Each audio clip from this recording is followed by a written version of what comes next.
ការផ្លាស់ប្ដូរម្សៅទឹកដោះគោមួយទៅម្សៅទឹកដោះគោមួយទៀតវាអាចប៉ះពាល់ទៅលើប្រព័ន្ធរំលាយអាហាររបស់ក្មេងដែលអាចស្ដែងចេញជារោគសញ្ញា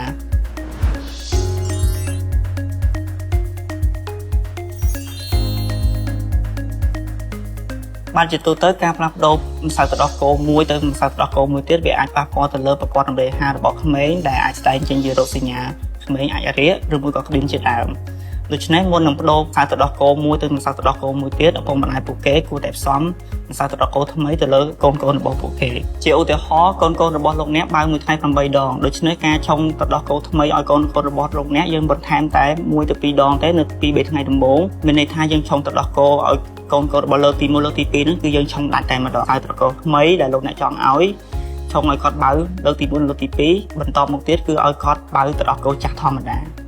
ពី3ថ្ងៃនេះបើសិនជាកូនលោកអ្នកមិនមានជាសញ្ញាដូចជាក្តៅខ្លួនស្ទិញជាសញ្ញារាគឬមួយក៏កូនខ្លះអាចចេញជាសញ្ញាក្តៀមទេលោកអ្នកអាចបន្ថែម2ទៅ3ដងពី3ថ្ងៃបន្តយើងធ្វើរបៀបនេះក្នុងរយៈពេល1អាទិត្យបើសិនបើកូនរបស់លោកអ្នកមិនមានជាសញ្ញាដែលបានរៀបរាប់ខាងលើលោកអ្នកអាចបន្តទៅដោះគោថ្មីឲ្យកូនរបស់លោកអ្នកបាន